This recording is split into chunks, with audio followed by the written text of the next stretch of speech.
Good evening, everybody. I'm Erika Sanzi. I'm the Director of Outreach at Parents Defending Education. And this evening is really about having a conversation about books. So, as you may be aware, there's been a lot of conversation and debate about books in schools. And we are going to have a conversation tonight to help you better understand what books are people talking about, where did they come from, and then what can we as parents do about them? Our expert on books is my colleague and friend, Asra Nomani, and she is going to help us understand what everybody is talking about in these book debates. Asra, welcome. Oh my gosh, thank you so much, Erika. It was so lovely watching those kids in the video just now. It just reminded me of why we're in this. We're in this for the kids. Okay, so I should have, by the way, introduced Asra as our Vice President of Strategy and Investigations. And then I think I'm going to start with this question. We keep hearing from the education establishment and also from the media that critical race theory, or CRT, isn't being taught in K-12. Asra, what do you have to say about that? Yeah, this is something that I wondered. I had been told that I needed to study 3 words in June 2020, when the principal at my son's high school told the mostly Asian, mostly immigrant parents of our school that we needed to check our privileges. And a father by the name of Glenn Miller told me, Asra, there's 3 words you need to understand: critical race theory. And I thought, okay, let me tackle this. And in the year and a half since, you all, I have become as much of an expert as I possibly could. And I want to walk you through my education.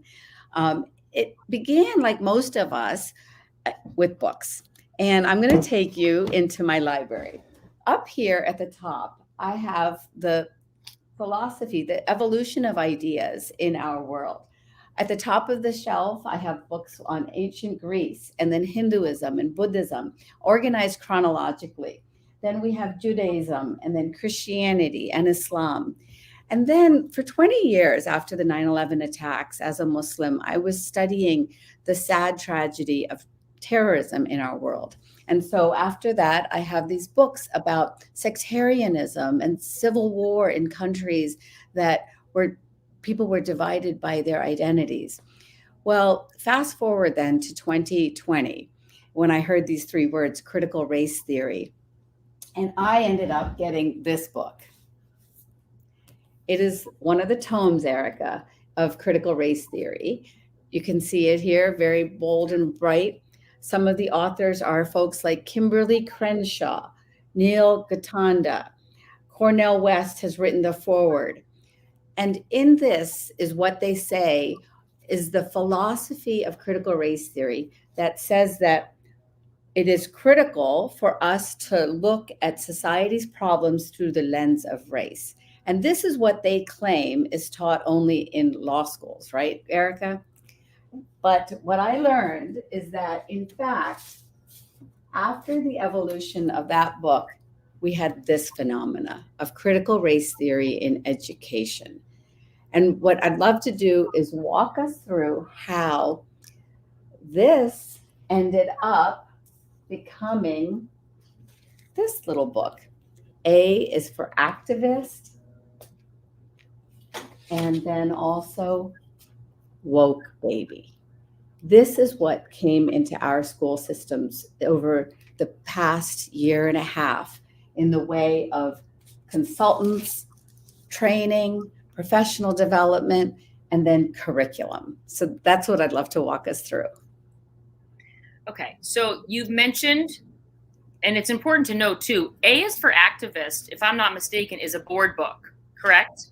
So it's Yes. a book for little hands, for toddlers, made out of those thick pages. Exactly, Erika. This is really a great point that you're making, because what are they doing here? Erika, you've seen books like this. You have your 3 sons.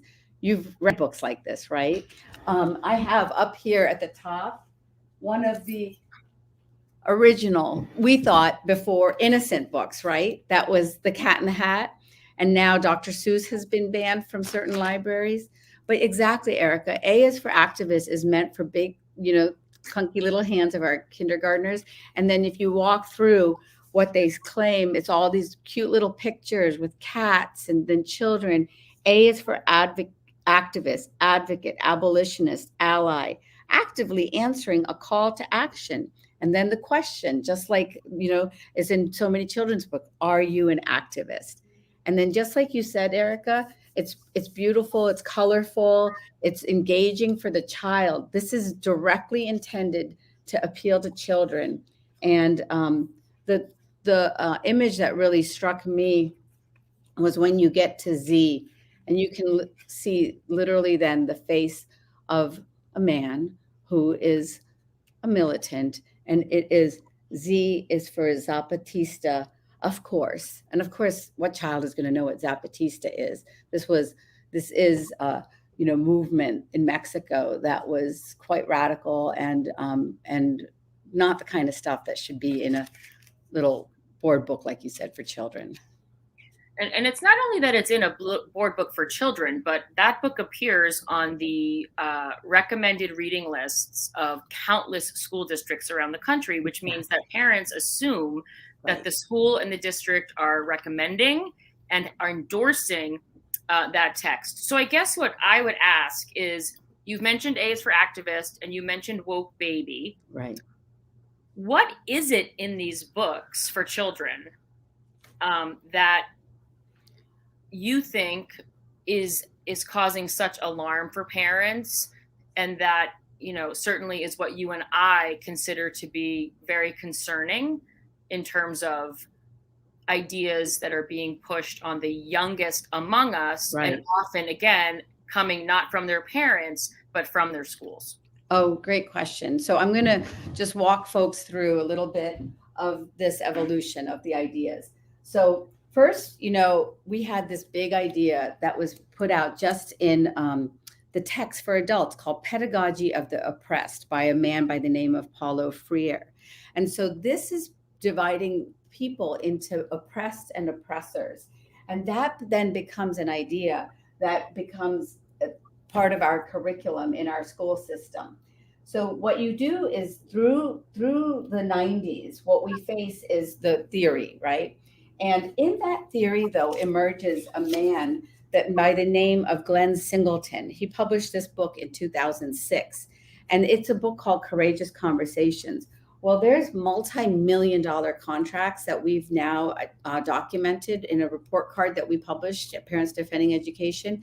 And in this are ideas like the privilege walk that people might have heard children have to do, where they are divided by whether they have this privilege or that privilege.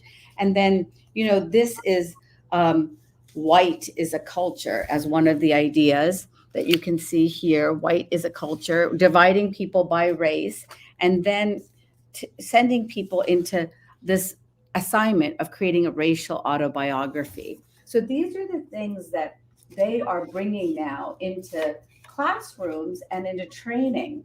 And one of the ways that they're doing it is through buying books like How to Be an Anti-Racist by Ibram Kendi, but not stopping there. They end up buying Ibram Kendi's book called Anti-Racist Baby in order to bring it again, like to the children. And then what we have is this unfortunate phenomena of movements like Black Lives Matter, bringing its own interpretations and ideology into the classroom for activism. So I'm going to give you an example of a book that is just one of the many books that we're facing today that end up showing us the, I'm going to just pull it out right here from my bag. This is my some people have called it my Mary Poppins bag. But this is a book that illustrates. So I walked you guys through Pedagogy of the Oppressed, Glenn Singleton's book on Courageous Conversations that end up being training. And this is just another training that was in a school district, Evanston Skokie School District. And literally this consultant, Logan Consulting Group, got a contract of about $24,000. And let me just read you one of the messages that they were teaching children. And it was preschool kids, Erika, of defining the N word. Did your kids even know their alphabets fully, through all of these like early years? This is a question, and this is what they're bringing. And this book, then, Race Wars, is an example of one of these books that is bringing all these big ideas to children. And if folks can see closely, it says it is race. I don't know what I called it, if I called it race cars or race wars, because ultimately this leads to race wars. A children's book about white privilege. And in this book, they divide two cars into a black car and then a white car. And in the black car and white cars races, they end up finding signs like this: bridge is for white cars only. So while the book is called Race Cars, it is teaching children about race wars. And that is very much, Erika, how they are bringing these big ideas into the minds of our little innocent babes.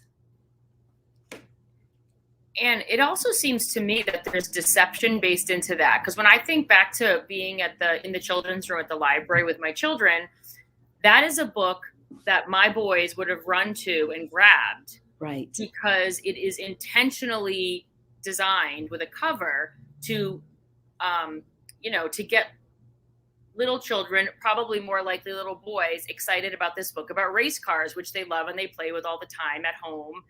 And so in the fact that the print is so big, right, the innocuous part, the print is really big. And then the print about how what they're really going to learn about is white privilege is really small. And I have to think that there's been plenty of parents who have checked that book out with their kids at the library because they just assume that it's going to be appropriate for their young children. Right. Just like you said, here's an image that we see a lot of times, the map, through the magical forest, they use that metaphor. But in this case, what they do is they divide the map into a direction for the white cars and then all other cars. And that's how they take these ideas we've had in the past of magical forest and competition. And like you said, cars, so something that, so many kids love, and just hijack it for their very divisive ideas. Yeah, I think that's right too. Like if you want to write a book for children about white privilege, then make the title really big about white privilege. Yes, exactly. Getting a book about about cars. Okay, so I wasn't sure if you wanted to mention this other book, but in case you do, before we move on, there's a book that we've seen be very, very. It appears on reading lists all the time, but we've also seen it required in school districts, including for kindergartners in a district in Illinois. And it's called Not My Idea, a book about whiteness. And I wasn't sure, did you want to show that one? Because this is a book, again, when you imagine the mind and the brain and the heart of a kindergartner, and then you look at what the message is in this book, I personally feel like I've seen a lot, and I'm not usually that shocked. And this book shocked me that it would be required reading for kindergartners. So absolutely, Erika, this is the book, and I have moved to story time now with Asra. This is any parent's dream, right? To be able to sit in front of a lovely fire and read a lovely book to your child. So here's a book that Erika's talking about, you guys. It's called Not My Idea. Well, I mean, it looks innocent enough, but just like Erika mentioned a minute ago, really, really astute observation, Erika. I didn't even recognize this. People might not know this, but I'm also a propaganda expert. I studied international communications, and propaganda was one of my areas of specialty. I became a journalist, and some people could call that propaganda. But books are about putting forward ideas. I'm a book author myself, and I know the power of books. And look what, just like Erika said, Not My Idea. And what is it in little print? A book about whiteness. And what happens in this book is that you meet a little girl. It's by a woman named Anastasia Higginbotham. And in this book, you see that there's a introduction about Toni Morrison and what she said about racism in America. White people have a very serious problem, and they should start thinking about what they can do about it. She added, take me out of it. Toni Morrison was a Black writer, if folks don't know this, very famous and very prolific. These words landed in me as a direct command, the author says. So she then writes this book. And there's a child, just like oftentimes we have many children in our lives, right? Sitting, and then the mom is distressed. Oh no, not again. What, mom? What not again? The daughter asks. And what has happened is that the mother is upset because who is that? The child says, with their hands up. Why is that policeman screaming at him? So they're talking about the very serious issues that we have, of course, in society of justice and criminal justice. And here's the child then being confronted. But the mother says, you don't need to worry about this. You're safe, understand? And the girl starts drawing pictures and she's troubled. And then she ends up saying skin color makes a difference. So this is no longer the idea of color blindness.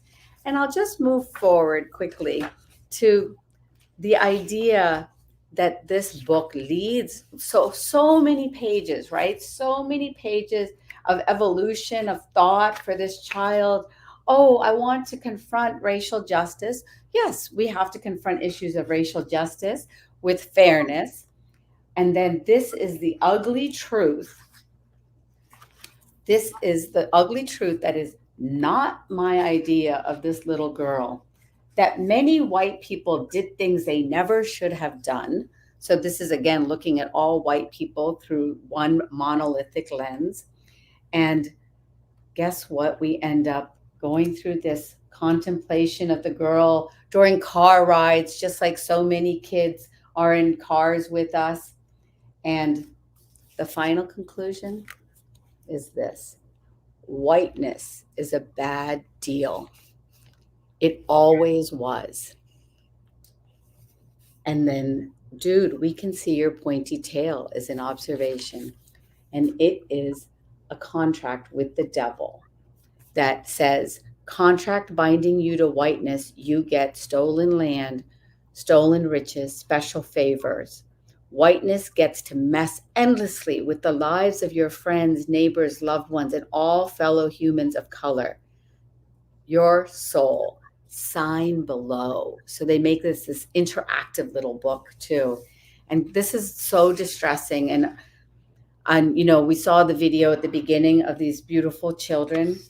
And literally, one of the last ideas of this book is this, if you can believe this: innocence is overrated. Can you believe that, Erika? Innocence is overrated. That's the idea. And Erika, that this is in our school libraries and in school classrooms. Yep. And on many, many recommended reading lists. It was on summer reading lists. It was required for children in some districts. And this idea of innocence, I think, is really important as we move into sort of like the next part of this conversation. Yes. So we're talking about young children, and we are seeing another trend of books, aside from the ones that really seem to be hyper-focused on race. And those are the books that are hyper-focused on gender ideology, sexual identity, sexual orientation, etc. So, and again, like I often think of this as almost like an attempt to hijack childhood. Yes. Because we have children who they believe in Santa Claus, they hide their teeth under their pillow, they climb into bed with us at night when they have bad dreams, they're outside bouncing on the trampoline, they're in their dress-up clothes and clomping around in high heels, even though they're only 6. And then suddenly they're being bombarded and literally almost saturated with these messages that are confusing to them and that are forcing them to grapple with topics for which they're not ready. And I'm just going to give a couple examples that I have heard recently from parents where it was one where the little boy hops off the bus after school, and the dad's at the bus stop, and they're, it's always like, hey, like, how was school today? What'd you do? And the little boy, who's sort of concerned, says, Daddy, today my teacher told me that just because I have a penis doesn't mean I'm a boy. He is 8 years old. And then I hear from another mother who has a 5th grade daughter who, again, comes home from school. They're just chatting like they always do after school. And the daughter asks her mother, Mommy, am I a girl? And the mother, thinking, kind of like, why would you even ask me this? Like, of course you're a girl. And she says, because my teacher told me today that I might not be a girl. So I think that it's important for parents to see how books are a piece of this messaging and of this ideology that went from like a slow trickle to what feels like almost a saturation in a lot of school districts. Oh, yeah. This is something that every parent is thinking about now. I just came back from the dentist, and the mom was telling me, her son is 8 years old, and to him, girls have cooties. But now, as you know, Erika, in the Chicago public schools, they're just going to have a big mosh pit for the kids now in the restrooms. There's going to be no gender division. And of course, you and I are where all of humanity should be, and most of humanity is. And that is that we, of course, want to celebrate every kid as they are. I am a Muslim and have fought for decades now to make sure that the LGBTQ community in Muslim countries gets their rights and is not criminalized. So we need to celebrate each child as the child is. But what is happening because of a new phenomena in which critical race theory has been adapted to become something called queer theory and gender theory, we now have a new type of training and indoctrination. Let's just put it very plainly, that's going on in schools. And I'm going to show you a few examples. First of all, we have to talk to Erika, right, about the fact that one of the precursors for grooming, one of the ingredients of grooming has been identified by the FBI as a hypersexualization of children and an inappropriate discussion of children for their age. And so all of these examples are going to illustrate just that. At the high school level, this has been a book put into schools, including in Carmel Clay, Indiana, where parents read from this book to the school board. It was a writing assignment book, 642 things to write about. I'm a writer. I love writing prompts. But this was one of the prompts for these high schoolers. Write a sex scene you wouldn't show your mom. So literally creating that divide with your parent. And then rewrite the sex scene from above into one that you'd let your mom read. So this is high schoolers, as young as 14, maybe even 13. Well, then we have books like Doing It Right. And I think we can include this in our live stream, Jacking and Jilling Off, a how-to guide on masturbation. And then when it comes to our high school students, we have this book also that is also in our middle school in Fairfax County, Virginia. A mom read from this book and showed these illustrations. They have in them, I'm just going to cover with my finger for some of the explicit content, a bearded man fondling the penis of a child who's clearly prepubescent. I went to our school board meeting last night, and the school board was unanimously supporting the return of this book and another book called Lawn Boy to the school system.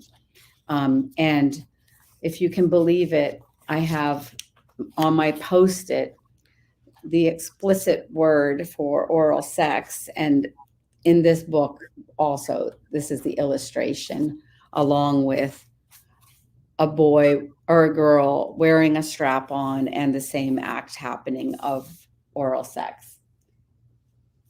again, think about this. This is in the hands of children as young as 12. They want to frame this as simply an identity book, coming of age book. Well, it is that, but it's a lot more also. And then for our youngest kids in Eanes Independent School District, we had this book called Call Me Max. And it was pulled from the shelves there, but it's in many other schools. And it's about a child who questions their identity and says, this is, again, like you said before, call me Max. That's no hint for a parent about what this book is about. But transgender is a long word. It starts off by page 4. And when a baby grows up to be transgender, it means that the grown-up who said they were a boy or a girl made a mistake.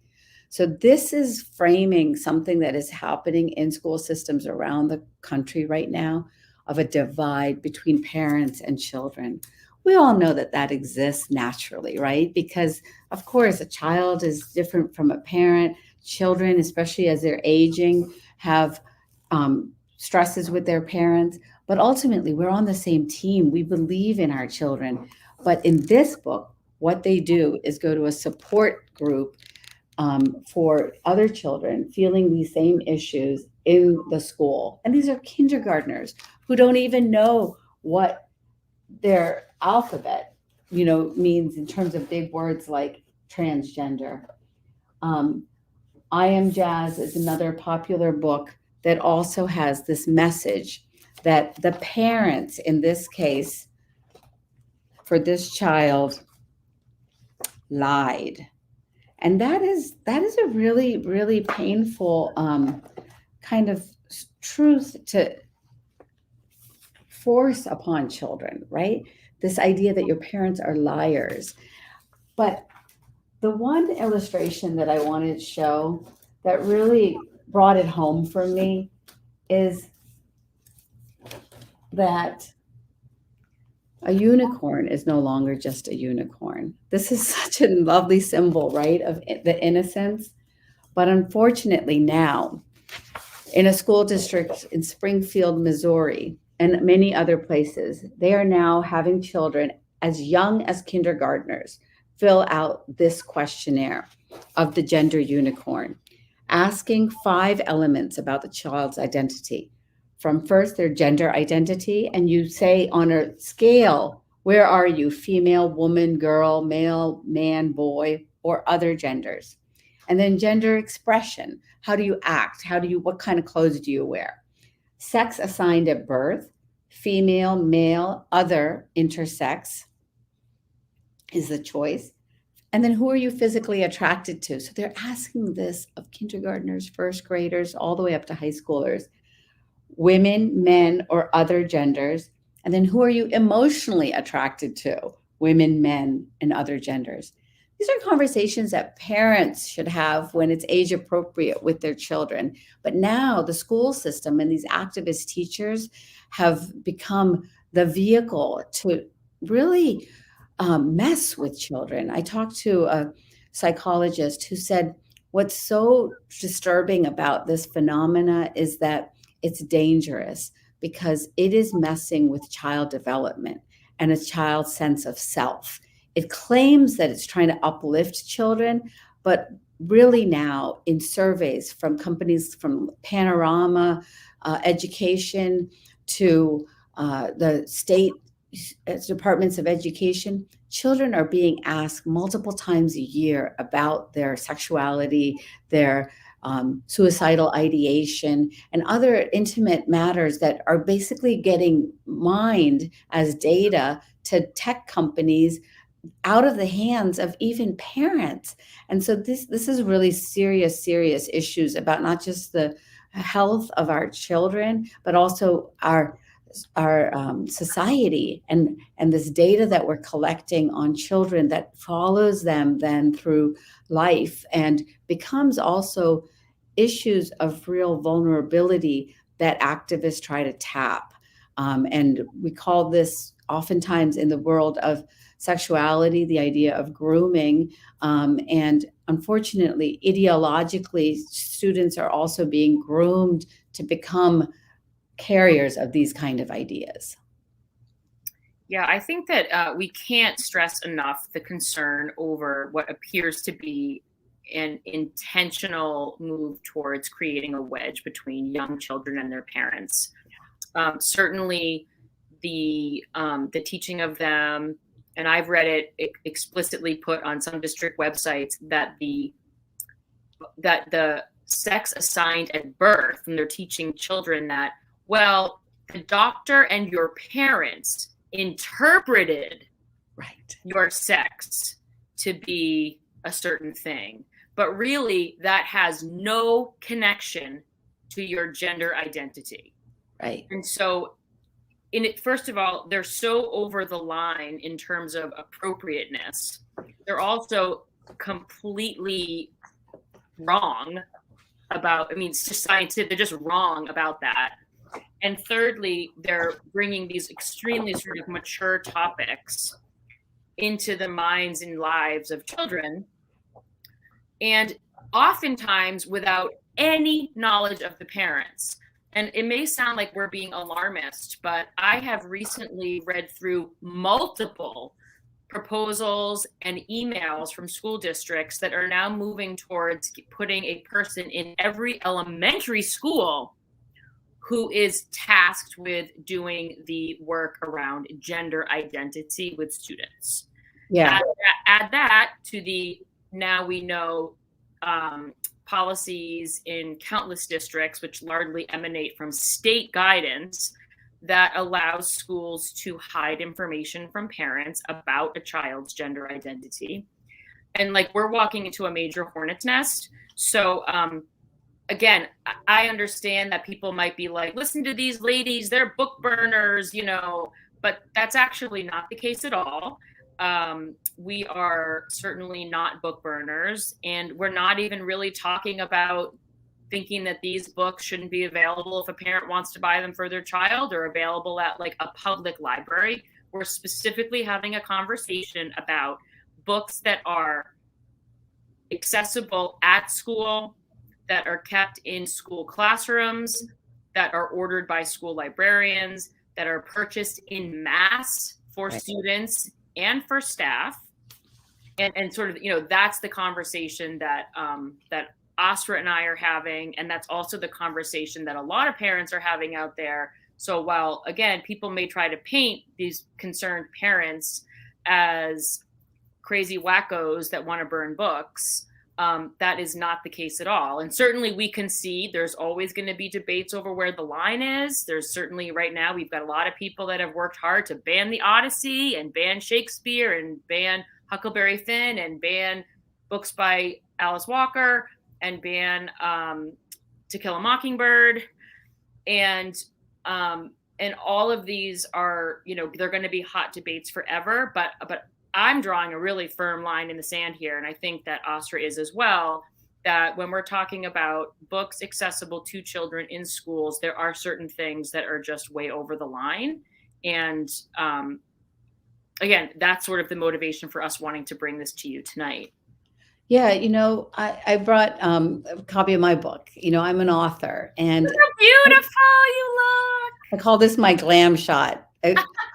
I was literally supposed to be a glamour hero of the month, and they took this picture in a little we had a makeup van in New York City, and then they found out that Marie Claire was doing a profile of me for this book, and I ended up going from hero to zero. Can you imagine? In just a minute. Well, that seems to be happening to a lot of people lately. Yes. And you know, and that's a really, you know, important point about books too, because books go up and down, right? And I wrote this book because I wanted to be in the marketplace of ideas related to the issue of women's rights within Islam. And it is a marketplace of ideas. And as you can tell, I like to buy my books too. I keep these woke authors in business because I want to read them myself. And that's what our message is to parents. 2 important points.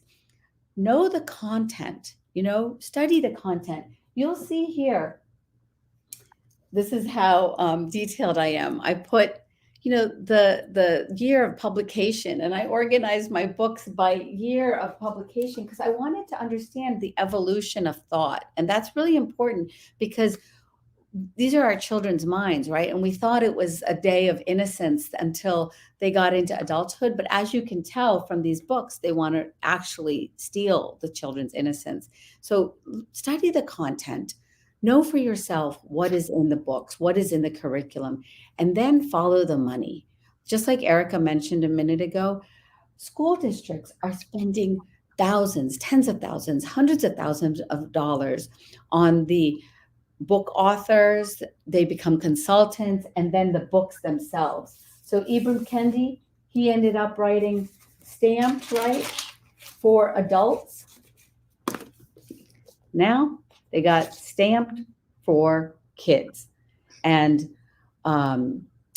Montgomery County, Maryland, bought 1,200 of these books, and we can estimate that they spent about $12,000 on the books. But after the result of our Freedom of Information Act, they haven't given us the bottom line, but we're working on it. And that's what it means to be a parent today. One of my favorite book authors was Nancy Drew when I was a little girl growing up. And it's like we have to be Nancy Drews in our kids' lives and really investigate what's going on, what is on the bookshelves at schools, what's in the contractor vendor database.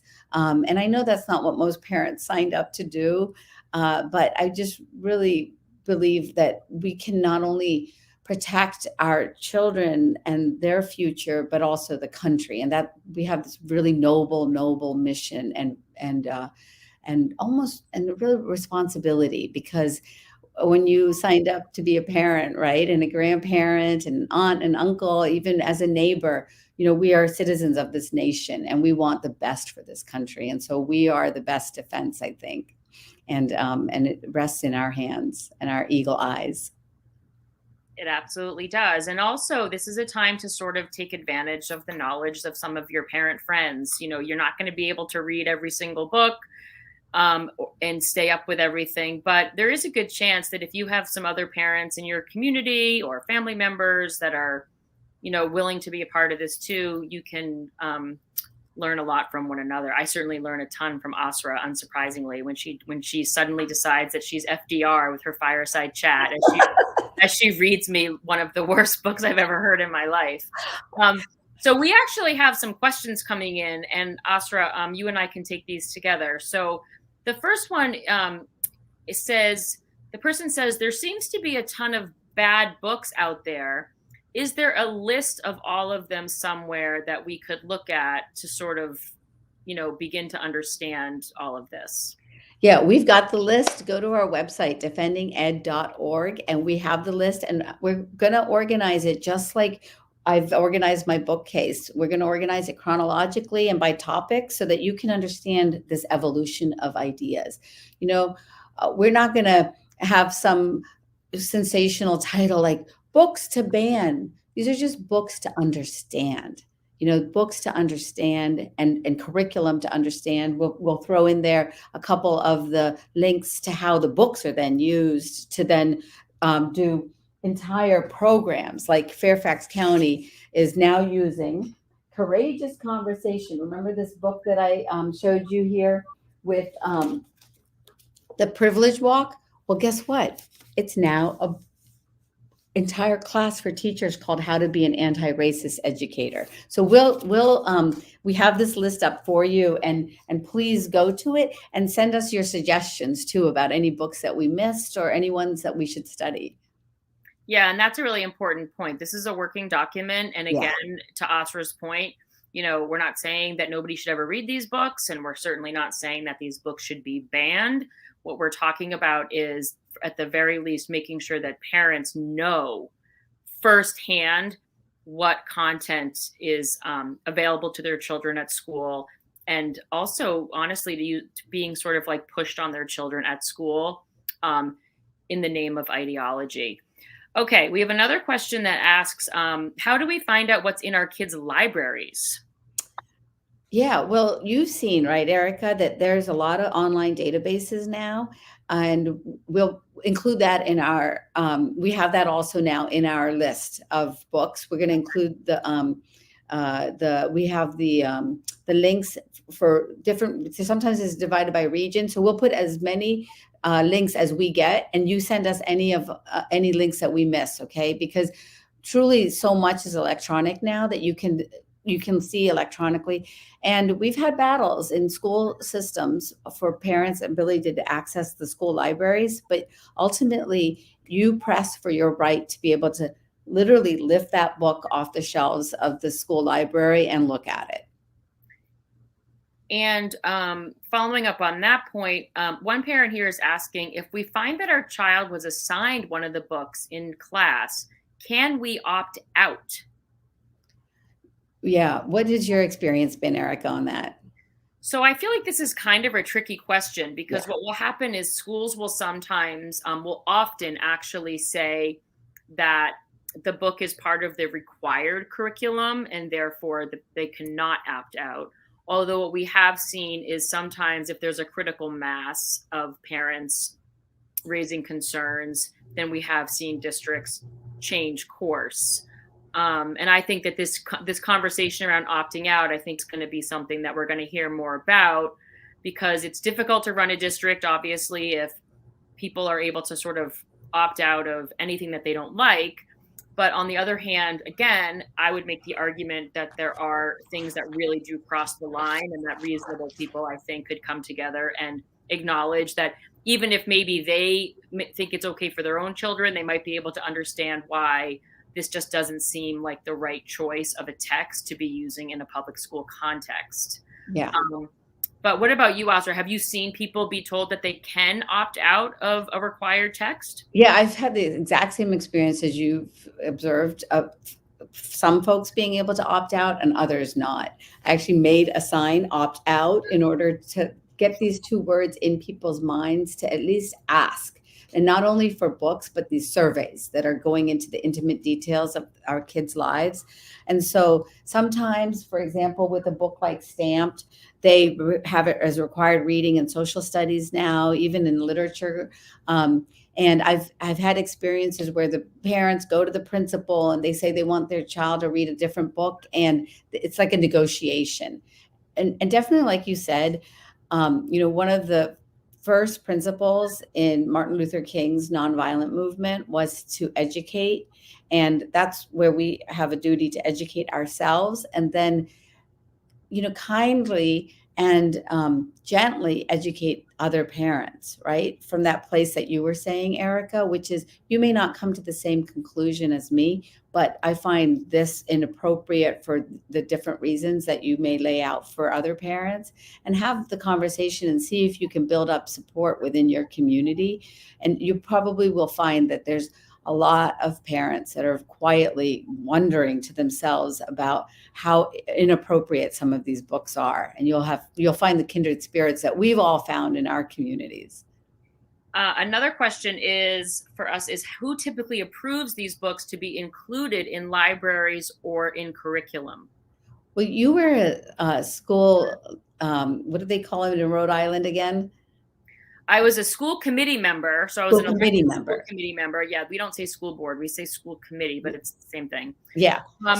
So you have some insight, right? I know in our school system, if parents object, just like they did with this book, Genderqueer, they were able to challenge, and then a committee that was basically rigged ruled that it was appropriate for kids. But that committee included librarians, parents, administrators, and so there in our system we have a book review committee.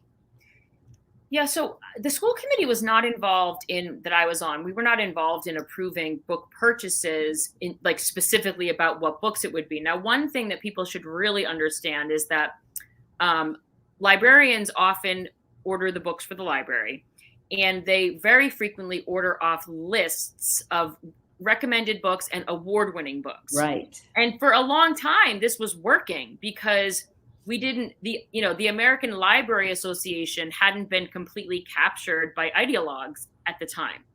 What we are noticing now is that many of the books that are winning the awards and being turned into Netflix series and being put on display in schools are also some of these books that are highly objectionable, that any reasonable person could at least see why some parents would have a problem with it, right? So I think that that a book where you're literally seeing explicit sex acts, and far more explicit than anything we would see in Hustler magazine. Because you can see there exactly, to your point, Erika, the seal, the Good Housekeeping seal of approval that is cited again and again, that this is an award-winning book. And as if that justifies then its inclusion in schools, public schools. But you're absolutely right. You know, back when I was a kid growing up and then I became a writer, I always wanted that little gold seal or the silver seal. And one day my son, when he was in elementary school, I always wanted to write a book that got that seal. And one day when my son was in elementary school, you'll like this story, Erika, he said that he was trying to bring a book home for me. And I said, why? He said, because you always said you wanted to get that gold seal. I'm like, on my own book. You didn't have to bring me home a book. I was like, that's so cute. So that's innocence, right? That's innocence actually expressed, and that does exist. But Erika, you're absolutely right that, you know, I don't know. I want to just emphasize what you just said, because it took my awakening. I love libraries. I love librarians. I loved the librarians that I had growing up. That's how I became a writer and a journalist. Well, unfortunately, just like Erika said, the American Library Association has become hijacked by these activists that are pressing ideological indoctrination. And unfortunately, they're in bed with many of these authors and these publishing houses. Let's not forget that the money, when you follow the money is going to Simon and Schuster and all of the other publishing houses that also now have speaker bureaus that get a cut of the author's 1 hour Zoom presentation in the school district. So when Fairfax County, Virginia, in August 2020, booked Ibram Kendi to come speak to their principals, he got $20,000 for 1 hour. And who was the contact with? None other than his book publisher. So there's a business in this, and we shouldn't forget that. And don't let people shame you ever into asking these questions, because every single one of these books makes money for people. So let's remember that always. And they are then selling side businesses and side consulting operations and side contracts. And this adds up to then a multi-billion-dollar industry in the country, and in our school system, definitely, absolutely a multi-million-dollar industry. And also, parents, let's keep in mind too, like, you paid for these. You paid for the speaking fee of $20,000 for an hour. You paid for all the books in the library, and you paid for the books that the school district decides to order, you know, in the name of pushing one specific ideology on students. And this is a contract with Ibram Kendi. With who is it? Penguin Random House. Yeah. You know, $20,000. How to be an anti-racist. 60-minute interview style event. Note, Dr. Kendi will not be giving opening remarks, and the moderator should begin asking questions at the top of the event. So he doesn't even have to prepare remarks. It's just sit there and have a little fireside chat. Yeah, no, this is that's the other thing, parents. Like, this is big business. So, you know, there's no reason to feel bad if you're asking a question or you're raising a concern, or your gut is telling you this is not right. Yeah. You know, you're asking questions of a public system and of a public body who exists to serve you and who serves you by using your money. Okay, so let me see. I think I have one last question. I do want to joke, though, by the way, that here when we do Asra's story time, it's actually Asra's story time. Hide the children, because I can honestly say that there's not a book that you've mentioned today that I would have wanted my young children to have read. Yeah. And I'm far from a book banner, book burner, crazy person. Yeah. So maybe that'll help the rest of you feel more comfortable because that accusation flies all the time. But I think that reasonable people will look at this content and can at least say, yeah, you know what, like if a parent wants to put that in their kid's stocking, good for them. But like, I Right. don't really need that in my child's classroom library. Right. All right. Because these Oh, are all examples in our public school system. So this is correct. state-sponsored indoctrination. You Correct. know, I have at the top of my bookcase here, um, I have the big red book, which is critical race theory. And then just as a reminder of history, I have the little red book, which is Chairman Mao's little red book of quotations. This was this was a vehicle for indoctrination of children through the Cultural Revolution of China's violent history. And I only know about this book because of the Chinese American immigrants and parents that I have met who are so troubled right now because they see state-sponsored indoctrination happening to claim children, much like they experienced in their childhood. So this is so important, and I'm so happy that all of our viewers have spent this time with us because we're not alone, and you're not alone. That's exactly right. I'm going to do one final question, I think, just because if it may be on the minds of people, and then we'll wrap up with some closing thoughts. Asra, how do you respond when someone says to you, they're not teaching critical race theory in the school, even though you have all these examples? Yeah, I was a professor of journalism at Georgetown University, award-winning, by the way, in case anybody wonders. Yes. And I won the award based on a model that I had of immersive journalism. And guess what? I won on the pedagogy of our approach to teaching. And that was how we were teaching. And what I did is I had kids actually doing the interviews and doing the reporting and doing the investigative work.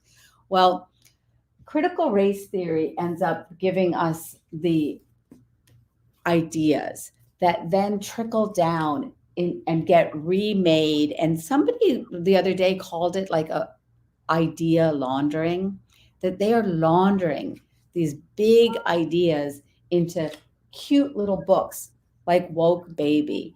And, I think I might just close with an example of how this translates into the hands-on experiences of children. This is a exercise that was in Springfield, Missouri, and it sounds really great, the growth activity for English language teachers. Well, what they did is they had beads, you guys, beads like these ones that I have, beautiful beads of different colors. And you know what they did is they told the teachers to divide themselves then by their race and what color bead they would be. There would be the white person, the red person was Asian, the black person was the black bead. And this is what they are taking, this big ideas of critical race theory and turning us into beads in the classroom because they want to press this big idea that there's a hierarchy of human value in which white people and white supremacy dominates over everyone else. But what we know as parents is that we're all just like a collection of beautiful beads all together, mixing together in society. And that's the lesson we want to teach children. So when they claim that critical race theory is not being taught in the schools, they are gaslighting us, which means that they are lying to us. What is happening is that the ideas of critical race theory are trickling down into our classrooms through these cute little books and these bead exercises, these gender unicorn posters.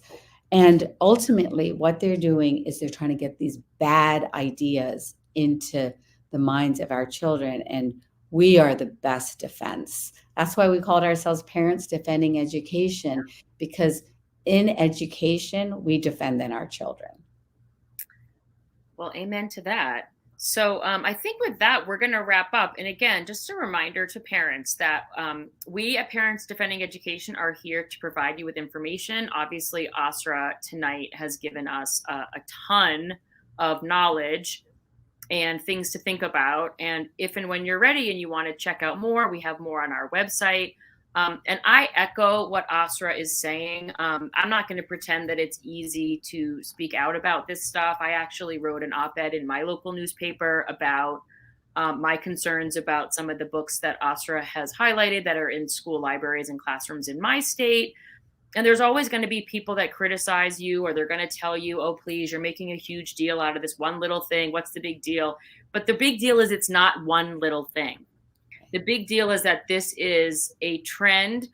Yes, it was trickling in for a while from academia and colleges and universities. But the truth is that in the past year to 18 months, it has come in like a freight train. Right. And that's why so many parents are like feeling like they're totally caught off guard. And I even I work with a lot of this stuff, and even I feel like I was caught off guard in ways about some of this. So it's never just one little thing. These are patterns, critical race theory and critical gender theory. They're basically just two heads of the same hydra that you can't even really be separated.